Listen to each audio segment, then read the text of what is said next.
ஏற்கனவே பார்த்துருப்பீங்களா? ஆமாம், எங்கள் ஊருக்குள்ளே நுழையிறது எங்கள் ஊர்.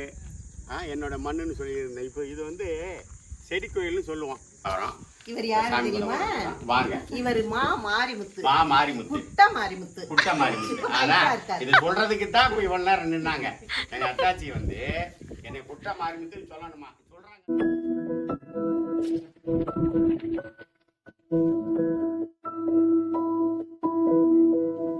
செடி கோயில்னு சொல்லுவோம். எங்களுக்கு இதெல்லாம் வந்து ரொம்ப என்ன சொல்றது, ஆமாம், பூர்வீக குலதெய்வம் அப்படி சொல்லலாம். இது பாருங்களேன், சுற்றி பாருங்களேன், பெரிய ஃபாரஸ்ட். இப்போ எல்லாம் காஞ்சி போய் கிடக்கு, அழிஞ்சு போச்சு. அதான் இயற்கையை வந்து காப்பாற்றலை யாரும், ரொம்ப அழிஞ்சே போச்சு. அப்போல்லாம் நான் சின்ன பிள்ளையா இருக்கும்போது சொல்லுவாங்க, இந்த செடிக்குள்ளே வந்தோம்னா எந்த ரூட்டில் வந்திருக்கோம் எப்படி வரணும்னு தெரியவே அது. திருப்பி போக முடியாமல் நிறைய பேர் தடுமாறி இங்கே இருந்து அப்புறம் ஊர் ஆளுகளாம் வந்து பார்த்து கூட்டிகிட்டு போவாங்க. அப்படிலாம் இருந்த காலகட்டங்கள். அது போக இங்கே வந்து பழங்கள், காரப்பழம், சூரப்பழம், பழம், என்ன பழம், பாலப்பழம், அப்படி நிறைய என்னென்னமோ இருக்கும். அது பேர் கிளாக்காய், இது மாதிரி ரொம்ப. இது பாருங்களேன், இதே பாருங்கள், இப்போ காஞ்சி போயிருக்கு. இதுவே எப்படி இருக்குது பாருங்கள். இது ஆக்சுவலாக வந்து அந்த காலத்தில் வந்து இது மருதுபாண்டியர்கள், வீரபாண்ட கட்டபொம்மன் அவர்கள்லாம் வந்து இங்கே வந்து ஒளிஞ்சிருந்ததாக சொல்லி வரலாறு இருக்குது. அது ஆனால் இங்கே வந்து தெரியல, நிறைய பேருக்கு அது தெரியல. அப்போ ஒளிஞ்சிருந்த காலத்தில் அவங்க தங்கி இருக்கிறதுக்காக, வணங்குறதுக்காக இந்த கோயிலை கட்டியிருக்காங்கன்றது வரலாறு. அது இங்கே இருக்கவங்களுக்கு அது நிறைய பேருக்கு தெரியாது. நாங்கள் செடி கோயில் சொல்லுவோம். சுற்றி ஃபாரஸ்ட்டு, அதுக்குள்ளே இது இருக்கும். அந்த அளவுக்கு வந்து பாதுகாப்பாக இங்கே இருந்துருக்குறாங்க. ஒரு காலத்தில் வந்து அவ்வளவு செழிப்பாக இருக்கும், அப்படியே பச்சை பசைன்னு எங்கே பார்த்தாலும் இருக்கும். இது உள்ளே வந்துட்டால் திருப்பி போக முடியாது, அந்த அளவுக்கு வந்து அடர்ந்த காடு. இன்னும் சொல்லுவாங்க, என்ன சொல்லுவாங்கன்னா, இங்கே வந்துட்டா மத்தியானத்தில் நாங்கள்லாம் வருவோம், சின்ன பிள்ளைகளை வந்தோம்னா பசிக்கு வந்து எல்லாமே இருக்கிறதே இங்கேயே பறித்து சாப்பிடலாம், அந்த அளவுக்கு இருக்கும். அவ்வளோ அருமையாக இருக்கும். நீங்கள் பாருங்கள். அதனால் கோயிலெலாம் கொஞ்சம் சிதெல்லாம் அடைஞ்சிருச்சு. இப்போ கொஞ்சம் இது பண்ணியிருக்காங்க.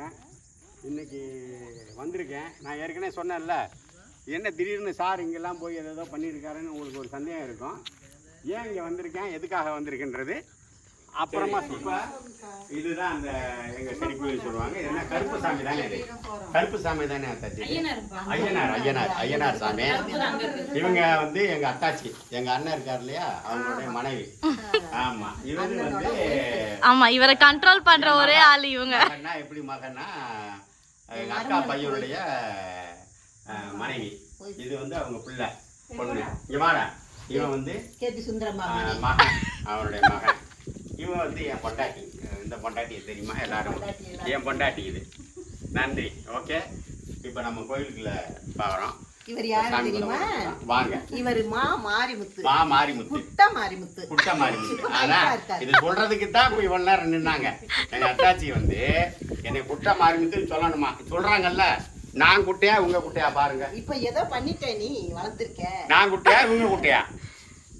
என்னை போய் குட்ட மாரிமுத்துன்றாங்க. அதை வந்து கமெண்ட்ல சொல்லிடுங்க. அது பார்த்துக்கலாம். Very good, super. வாங்க, அப்படியே உள்ள போவோம். பக்தியோட உள்ள வாங்க. ஆன்மீகன்றது வந்து தெய்வ நம்பிக்கை. ஆன்மீகம் அப்படிங்கிறது வந்து விளக்கம் கேட்டு அதுக்கு பதில் சொல்ல முடியாது, அது உணரக்கூடியது. எப்படி வந்து ஒரு 10 மாடி அடுக்குள்ள ஒரு கப்பலை வந்து கடலில் மிதக்க வைக்கிற ஒரு சயின்ஸ். ஓகே தானே? ஒரு சின்ன பேப்பரை தண்ணியில் போட்டாவே ஊறி உள்ளே போயிடும். அப்படி இருக்கும்போது அவ்வளோ பெரிய கப்பல் தண்ணியில் மிதக்குது, அது ஒரு சயின்ஸ். அந்த மாதிரி ஆன்மீகமும் ஒரு சயின்ஸ் தான். அதில் ஆராய்ச்சி பண்ணி எந்த ஒரு விஷயத்தையும் நம்ம கண்டுபிடிக்க முடியாது. எப்படி வந்து ஒரு சின்ன கல் போட்டால் புவியீர்ப்பு விசையில் கீழே விழுந்துருது, ஆனால் பல ஆயிரக்கணக்கு இடையில தாங்கிட்டு விமானம் பறந்து போகுது, அது சயின்ஸ். அது எப்படின்னு சொல்ல முடியுமா? சொல்ல முடியாது. இப்போ காற்றுக்கு நிறைய கண்டுபிடிச்சி சொல்ல முடியுமா? சொல்ல முடியாது.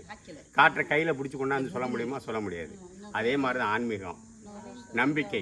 நீங்கள் என்ன செய்ய போகிறீங்க, எதுக்காக வந்து வணங்குறீங்க, இதுக்கு உங்கள் வணங்கினா இது கிடைக்குமா, அது கிடைக்குமா, இந்த கொஸ்டினுக்கெல்லாம் பதில் வந்து யாருக்கும் தெரியாது, யாருக்கு எந்த உண்மையும் தெரியாது. இது எல்லாமே முன்னோர்கள் சொன்னதை வச்சு நம்ம செஞ்சிட்ருக்கிறோம். நம்பிக்கை தான் வாழ்க்கை, அந்த நம்பிக்கை தான் ஆன்மீகம். சரியா? ஓகே.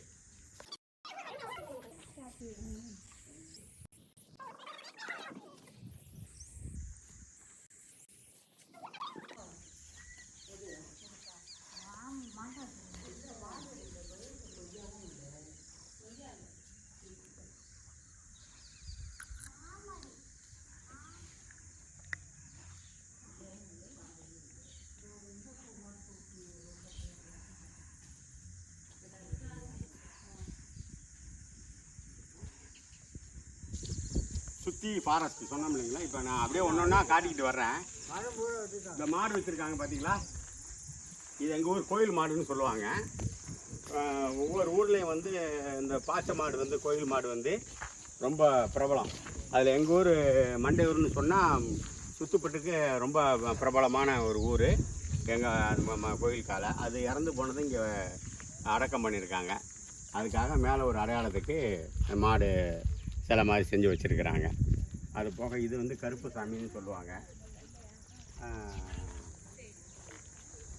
ரொம்ப சக்தி வாய்ந்த தெய்வங்கள். நான் ஏற்கனவே சொன்னது தான், ஆன்மீகங்கிறது வந்து நம்பிக்கை தான்.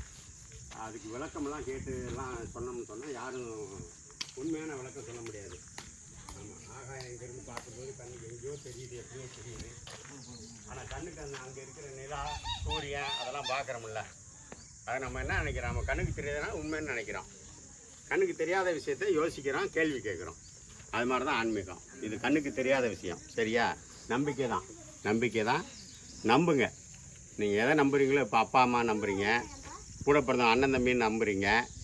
அதே மாதிரி உங்களுக்கு தெரியாத ஒரு சக்தி உங்களை இயக்குது. அதுதான் தெய்வம், அதுதான் நம்பிக்கை, அதுதான் வாழ்க்கை. நம்புங்க, நம்புங்க. நன்றி. உங்களுடைய அன்பு சகோதரர். தயவு செய்து வலை ஒளி உங்களுடைய ஆதரவை என்றென்றும் என்றென்றும் எதிர்நோக்கும் உங்களுடைய அன்பு கவிஞர், மக்கள் கவிஞர் மா மாரிமுத்து.